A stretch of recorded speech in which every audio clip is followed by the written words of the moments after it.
আমার জীবনটা নষ্ট হয়ে গেল। তুমি কি ভেবেছো আমি তোমাকে স্বামী হিসেবে মেনে নেব? কখনো না, কোনো দিনও না। তুমি আমাকে ভুল তুমি কি ভেবেছো এই বিয়ে আমি নিজের ইচ্ছা করেছি? না, এই বিয়ে আমি পরিবারের চাপে করেছি। আমি তোমার সাথে কোনোদিনও সংসার করবো না। তুমি দিদির সাথে সাথে আমার জীবনটাও শেষ করে দিলে। ঠিক আছে, তুমি কি চাও?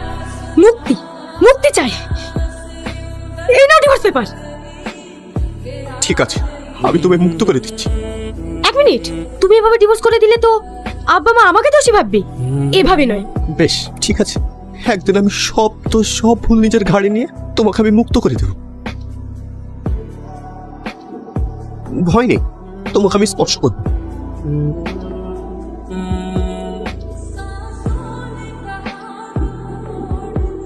যাই বলো, এতদিন পর আবার এই সংসারটা পরিপূর্ণ হয়ে উঠেছে।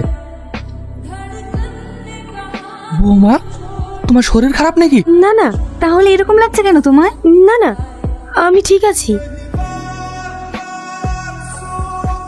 তুমি কি ভেবেছো এইসব গিফট দিয়ে আমাকে মানিয়ে নেবে? কখনো না।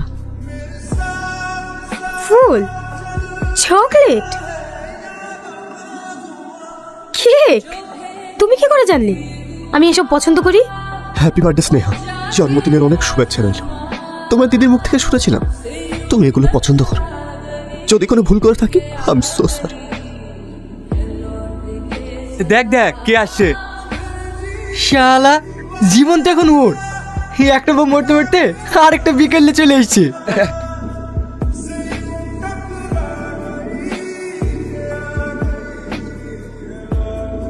আরে কি করছিস এসব?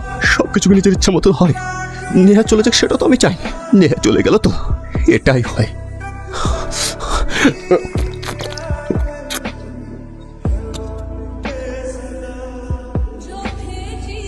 তোমাকে বলেছিলাম না তুমি খুব অল্প দিনে মুক্তি পেয়ে যাবা। রাহুল, রাহুল, রাহুল, এসো নেহা, এসো, এসো, এসো, এসো। নেহা, নেহা, তুমি আবার আমাকে ছেড়ে চলে গেলে নেহা। তুমি বিশ্বাস করো, আমি তোমাকে ছাড়া ভালো নেই। চলো নেহা, আমাকে সবাই ভুল বলছে। তুমি বিশ্বাস করো, আমি তোমার বোনের জীবন নষ্ট করিনি।